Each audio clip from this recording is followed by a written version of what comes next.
Good morning my dear friends. मैं हूं doctor Vrinda Singh, associate professor government girls college Jodhpur. आज मैं आपको इन्फेक्शन के बारे में बताऊंगी कि इन्फेक्शन क्या होता है और कैसे होता है।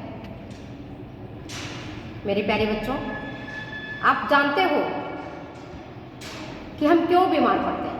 तुम बताओ, हम बीमार क्यों पड़ते हैं? क्यों बीमार पड़ते हैं? क्या कारण है कि हम बीमार पड़ जाते हैं? संक्रमण किसको कहते हैं? संक्रमण के क्या कारण हैं? इसके बारे में हमें जानना जरूरी है। अब ये देखो, व्यक्ति क्यों बीमार पड़ता है? क्यों उसे किसी प्रकार के रोग हो जाते हैं? तो आप जानो इसको सामान्य तरीके से कि जब भी बाहरी जीव या जीवाणु कह सकते हो, जीवाणु या विषाणु या किसी भी प्रकार का कोई रोगाणु हमारे शरीर में अगर प्रवेश करता है तो प्रवेश करने के बाद हमारे बॉडी के अंदर घुस जाता है। वो चाहे त्वचा के माध्यम से घुसे या हमारी आंख के माध्यम से घुसे या हमारे मुंह के माध्यम से घुसे, हमारे नाक के माध्यम से घुसे, किन्हीं न किन्हीं माध्यम से वो हमारे शरीर के भीतर प्रवेश कर जाता है। और हमारे शरीर के भीतर प्रवेश करने के बाद जो रोगाणु है या जीवाणु है वह हमारे शरीर के अंदर जो नाड़ी है, खून वाली है ना, शिराएं हैं, अगर वो वहां जाकर के अंदर तक खून की शिराओं तक पहुंच जाता है तो हमारे शिराओं में क्या होता है? खून बहता है। और उस खून में क्या होता है? लाल रक्त कणिकाएं और श्वेत रक्त कणिकाएं। तो जो श्वेत रक्त कणिकाएं होती हैं वह सुरक्षा प्रहरी की तरह काम करती हैं और जितने भी प्रकार के बाहरी जीवाणु या विषाणु या टॉक्सिक जो कुछ भी आता है उसको वो लड़ झगड़ करके मार पीट करके खत्म कर देता है। समझ गए बात को? अब इन दोनों के बीच में अगर जीवाणु ने WBC को मार के खत्म कर दिया, खा लिया, तो जीवाणु की जीत होगी। इसके उल्टा अगर WBC ने श्वेत रक्त कणिकाओं ने मार करके जीवाणु विषाणु को खा लिया तो हम स्वस्थ रहेंगे। ऐसे समझो जैसे आपके घर में, आप अपने घर में हैं और कोई चोर को आपके घर के अंदर घुस गया, तो घर वाले और चोर के बीच में क्या होता है? मारपीट होती है, लड़ाई झगड़ा होता है नहीं होता है? अगर चोर घर वाले को लूटने में, उसको मारने में सफल हो जाते हैं तो फिर क्या करेगा? चोर लूटपाट करता है और घर वाले बेचारे भाग छूटते हैं। लेकिन उल्टा अगर घर वाले मजबूत हैं, उन्होंने मार के चोर को भगा दिया तो क्या होगा? लूटपाट नहीं होगा, चोरी चमारी नहीं होगी। समझ गए बात को? यही स्थिति हमारे शरीर में, मैंने एक छोटा सा उदाहरण से आपको समझाया है, यही स्थिति हमारे शरीर में जब भी किसी भी प्रकार का रोगाणु या विषाणु हमारे शरीर के भीतर प्रवेश करता है तो हमारे शरीर के भीतर जो रक्त है जो बह रहा है उसमें जो WBC है, उस WBC और बाहर से आए जीवाणु और विषाणुओं के बीच में युद्ध चलता रहता है, लड़ाई चलती है। और जब इस लड़ाई के दौरान, इस युद्ध के दौरान अगर WBC रोगाणुओं को मारने में सक्षम हो जाता है तो हम बीमार नहीं होते हैं, हमारा शरीर स्वस्थ रहता है। इसके विपरीत, इसके ठीक उल्टा, अगर विषाणुओं ने WBC को मार के खत्म कर दिया तो धीरे धीरे हम कमजोर हो जाते हैं, WBC खत्म हो जाता है और हम धीरे धीरे हम बीमार हो जाते हैं। अब क्या कारण है कि जो रोगाणु है या जो विषाणु है या जो जीवाणु है वह टारगेट ऑर्गन तक पहुंचता है। जैसे गले में पहुंचेगा, बड़ी आंत में पहुंचेगा, या छोटी आंत में पहुंचेगा, या आंख में पहुंचेगा, या नर्वस सिस्टम में पहुंचेगा, तो अपने टारगेट ऑर्गन तक, लक्ष्य अंग तक पहुंच करके वहां पहुंच जाएगा रक्त के माध्यम से, है ना।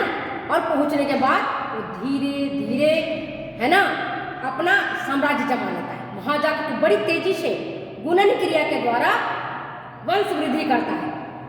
पहले भी क्लास में मैंने बताया था एक कोशिकीय जीव और मल्टी सेलुलर ऑर्गेनिज्म के बारे में।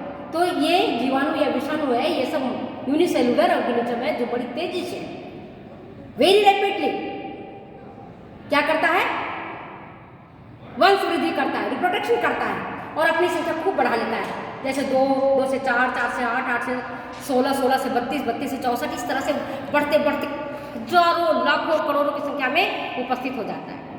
और जिस ऑर्गन पर उसको पहुंचे, जैसे गले में पहुंच गया तो वहां जाकर के टॉक्सिन छोड़ता है, वो विष छोड़ता है और फिर वहां की कोशिकाओं को वो डैमेज कर देता है। अगर मान लो डेंगू की वायरस है, अर्बो वायरस, अगर उसने रोगी व्यक्ति के शरीर में या स्वस्थ व्यक्ति के शरीर में पहुंच करके उस विषाणु को फैलाया तो धीरे धीरे धीरे धीरे धीरे धीरे डेंगू का विषाणु अपना साम्राज्य जमा लेता है और व्यक्ति डेंगू से पीड़ित हो जाता है। इसी तरह से मान लो कोई व्यक्ति मलेरिया से ग्रसित, मैं तो मच्छर के माध्यम से फैलता, आपको पता है ना, आपको मालूम है मच्छर फैलाता है। और उसमें जो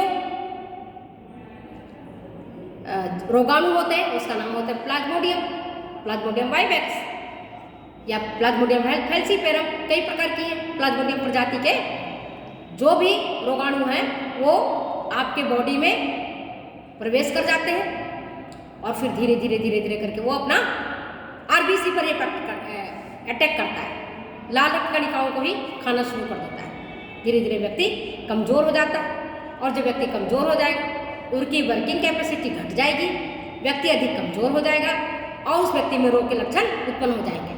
अगर डेंगू के मच्छर ने काटा है तो डेंगू वाला रोग हो जाएगा, अगर मलेरिया का मच्छर ने काटा है तो मलेरिया वाला रोग हो जाएगा, अगर रेबीज वाली रोग ने काटा है, जिसका रेबीज होता है आप जानते होंगे, है ना, जो कुत्ता काटने से होता है।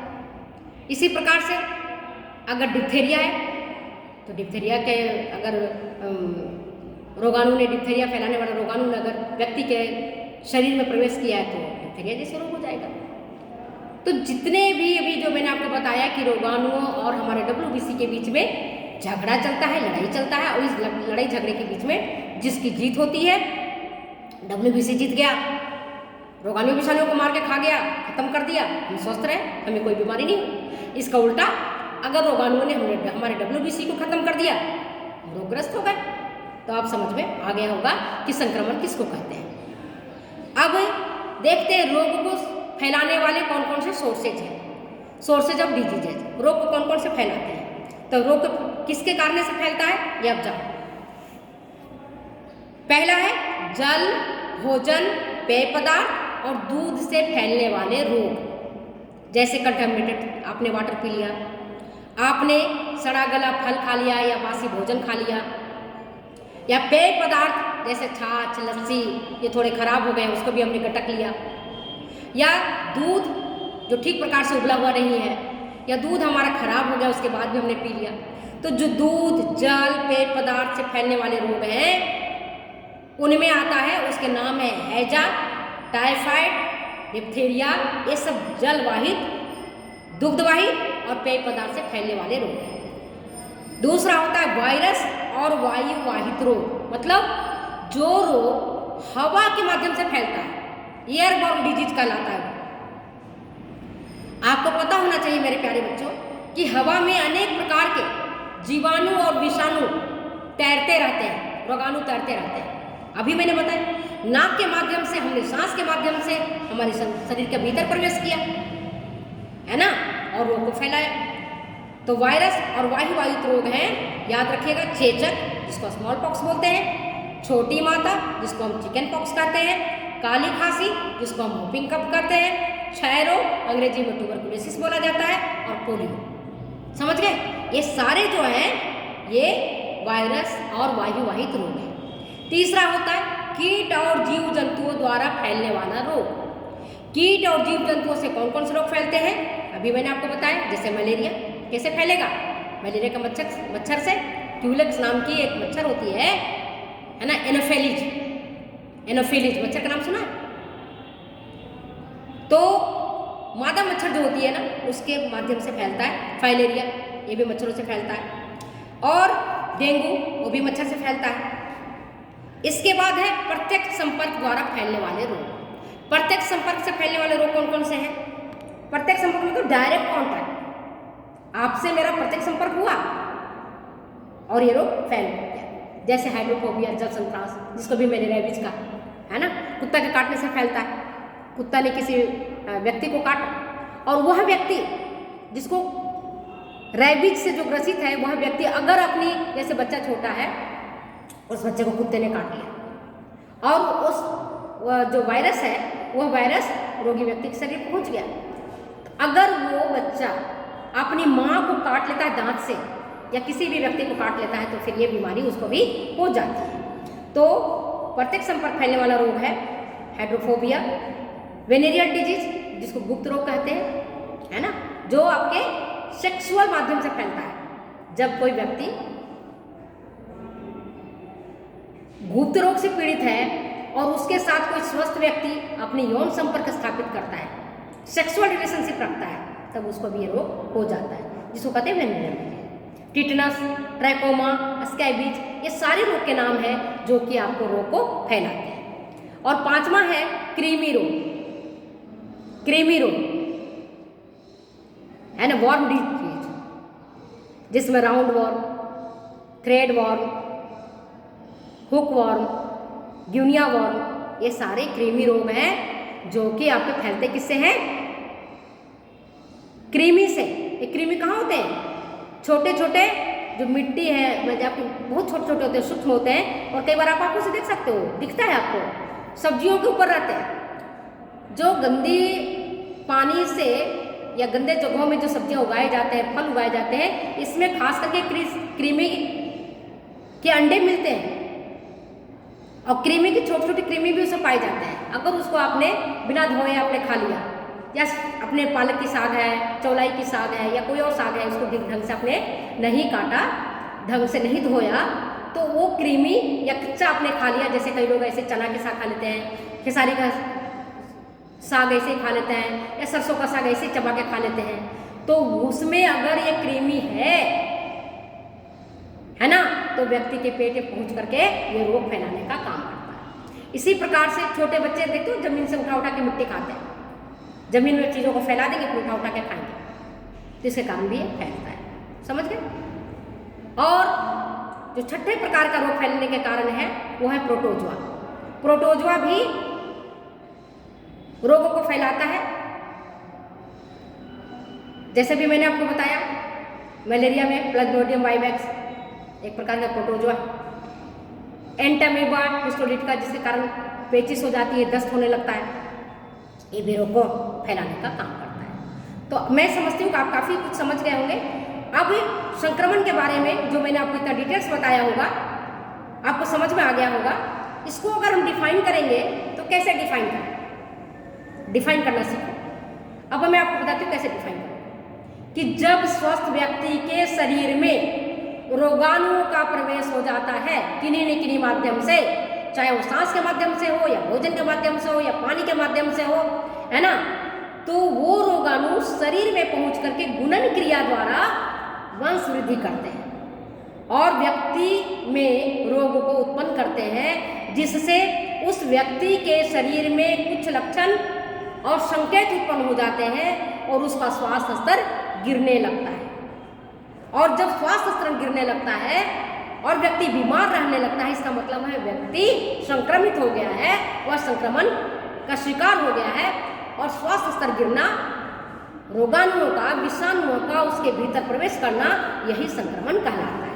इस प्रकार वह रोग जो एक व्यक्ति से दूसरे व्यक्ति में फैलता है, संक्रामक रोग कहलाता है। मतलब अभी आप देखो, जो डेंगू है, जो आपने कोरोना के देखा, कोरोना क्या है? संक्रामक रोग है। कहाँ फैला? चीन में। कहाँ आया? पूरे विदेश से होते होते भारत में, भारत के गांव गांव में हर व्यक्ति, एक घर में अगर कोई कोरोना से पीड़ित है, दूसरे व्यक्ति भी कोरोना से पीड़ित हो गया, उस व्यक्ति को अलग क्वारंटाइन करके रखा गया, दूसरे व्यक्ति से, स्वस्थ व्यक्ति से अलग रखा गया कि उसके प्रत्यक्ष संपर्क में ना आए। अगर प्रत्यक्ष संपर्क में आएगा तो उस व्यक्ति को भी बीमारी हो जाए। समझ गए बात? समझ आ गई अच्छी तरह से कि संक्रमण अगर हो जाता है व्यक्ति को, रोग व्यक्ति रोग से पीड़ित हो जाता है तो वह व्यक्ति जिसको संक्रमण हो गया है, अगर उसके साथ स्वस्थ व्यक्ति संपर्क में आता है और उसके कारण उस व्यक्ति को भी बीमारी हो जाती है, वही बीमारी जो उस व्यक्ति को हुआ है, तो यह बीमारी कौन सी कहलाती है? संक्रमण रोग कहलाता है। और वह व्यक्ति जो रोग को फैलाता है वह संक्रामक है ना व्यक्ति कहलाता है, संक्रामक। और इस रोग को संक्रामक रोग कहते हैं, इन्फेक्शियस डिजीज कहते हैं। अब संक्रमण कारक किसको कहते हैं ये जानो। वे कारक जो संक्रमण फैलाने का कार्य करते हैं वो संक्रमण कारक कहलाते हैं। जैसे मैंने अभी बताया आपको, बैक्टीरिया, जीवाणु, फफूंद, कीट, प्रोटोजोआ, कृमि इत्यादि। अब तीसरा है संचारी रोग, जो अभी आपको मैंने डिटेल्स बताया है, एक बार और सुन लो। संचारी रोग क्या है? जब संक्रामक रोग प्रत्यक्ष अथवा अप्रत्यक्ष संसर्ग से एक व्यक्ति से दूसरे व्यक्ति में फैलता है तो यह ऐसा रोग संचारी रोग कहलाता है, या संक्रामक रोग उसको कहते हैं। ये ऐसा अंग्रेजी में इसको कम्युनिकेबल डिजीज कहते हैं, जिसके सबसे जो अभी रिसेंटली एग्जाम्पल है वो आपका है कोरोना। कोरोना के कारण कोई भी ऐसा व्यक्ति है जिसको कोरोना नहीं मालूम है, चाहे गरीब हो, अमीर हो, पोछा देने वाली बाईजी हो अथवा बड़े आदमी हो, सबको पता चल गया कि कोरोना क्या है, वही आदमी से आदमी फैलता है। कोरोना से संक्रमित अगर एक व्यक्ति है तो दूसरे, तो अगर उसके साथ आप बैठोगे, उसके साथ खाना खाओगे, उसके साथ हंसी मजाक करोगे, उसके साथ सोओगे, तो आपको भी कोरोना हो जाएगा, क्योंकि ये व्यक्ति से व्यक्ति में फैलने वाला रोग है। इसी प्रकार से हैजा, टाइफाइड, पेचिस, ये सारी चीजें दूषित जल, भोजन और दूध से फैलते हैं, आपको मालूम है। जबकि क्षय रोग, निमोनिया, डिप्थेरिया इत्यादि वायुवाहित रोग हैं और इन्हें श्वसन रोग कहते हैं। तो उसके साथ, उस व्यक्ति के साथ अगर आप संपर्क में रहते हो तो आपको इस तरह का रोग हो जाता है ना। इसी प्रकार से अगर कोई व्यक्ति जो एड्स से पीड़ित है, अगर उसके साथ कोई स्वस्थ व्यक्ति संभोग करता है, सेक्सुअल रिलेशनशिप बनाता है, लैंगिक संपर्क रखता है, यौन संपर्क रखता है, तो उस व्यक्ति को भी एड्स होने की संभावनाएं बढ़ जाती हैं। तो इसको कहते हैं यौन संपर्कीय रोग। इसी प्रकार से गुप्त रोग, गोनोरिया, सिफिलिस, ये सब ऐसे रोग हैं जो कि आपके इन्हीं चीज़ों के कारण फैलते हैं। तो मैं समझती हूँ आपको ये चीज़ें जो मैंने आपको बताया, वीडियो लंबी हो जाएगी, आपको समझने में दिक्कत आएगा, तो मैं आप लंबा देख भी नहीं पाओगे। मैं अपनी ना जो पढ़ा रही हूँ यही अपनी चैप्टर को समाप्त करती हूँ। अगले वीडियो में मैं आपको उद्भवन काल, संक्रमण काल, विकिरण, स्थानीय किसको कहते हैं, महामारी क्या है, विश्वमारी किसको कहते हैं, रोगवाहक क्या है, संक्रामक किसको कहते हैं, उद्भवन अवधि के रोगवाहक क्या है, रोग मुक्ति के बाद रोगवाहक किसको कहते हैं, दीर्घकालिक रोगवाहक कौन है, स्वस्थ रोगवाहक कौन है, ये सारी चीज़ों के बारे में आपको डिटेल बताऊंगी। अगर ये वीडियो बेटा आपको अच्छी लगती है तो प्लीज़ शेयर करें, कमेंट करें, सब्सक्राइब करें। Thank you.